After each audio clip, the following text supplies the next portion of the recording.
in the year 1707.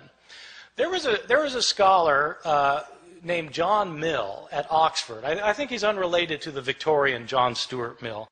This John Mill was a scholar of the Bible, and he had spent 30 years looking at manuscripts of the New Testament.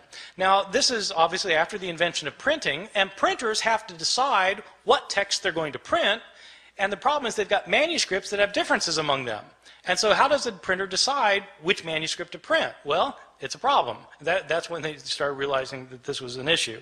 Well, John Mill wanted to produce a printed edition of the Greek New Testament.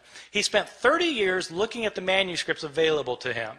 He had available to him 100 manuscripts, approximately 100 manuscripts.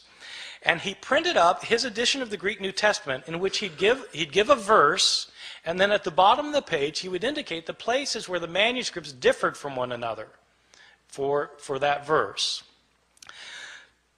To the shock and dismay of many of his readers, when John Mill produced his edition of the Greek New Testament, it included an apparatus at the bottom of the page that cited 30,000 places where the manuscripts differed from one another.